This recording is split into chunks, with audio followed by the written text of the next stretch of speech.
Timothy పత్రికలో పౌలు ఏమంటున్నాడు అంటే తమ స్వకీయ దురాశలకు అనుకూలమైన బోధకుల్ని పోగు చేసుకుంటారు. ఎలాగైతే కసువును ఊడ్చి పోగు చేస్తామో బయటపడేయడానికి, అలా ఎవరైతే చెడిపోయినటువంటి మనసుతో కలిగి ఉంటారో వాళ్ళు మారు మనసు పొందరు. చర్చికి వచ్చి మారు మనసు పొందకపోగా వీళ్ళ పాపాన్ని కప్పిపుచ్చేటువంటి పాస్టర్లు ఉంటారు కొంతమంది.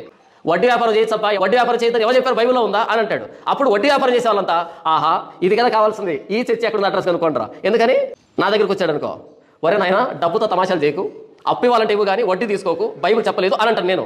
వద్దు, నష్టం. కాబట్టి వడ్డీ వ్యాపారం తప్పు కాదన్న వాడి దగ్గరికి వెళ్తే ఇష్టం మనం ఎంతైనా చేసుకోవచ్చు. వ్యభిచారం తప్పు కాదన్న వాడి దగ్గరికి వెళ్తే చెప్తున్నారు ఈరోజు చాలామంది వ్యభిచారం తప్పు అని కాకుండా ఏమోనండి ఏ పరిస్థితుల్లో వ్యభిచారం చేశారో మనకు తెలియదు కదండి, దేవుడు చూసుకుంటాడు. అరే ఏ పరిస్థితుల్లో వ్యభిచారం చేసినా దాన్ని వ్యభిచారం అని అంటారు. ఎంత విశాల హృదయాలు వచ్చారంటే క్రైస్తవులకి. చూడు జనపాల్, వాళ్ళు ఏ పరిస్థితుల్లో చేశారో తెలియదంట మనకి. నాకెందుకు తెలియాలి, నాకేం వద్దు. బైబిల్ ఏం చెప్పిందంటే వ్యభిచరింపకూడదని చెప్పింది.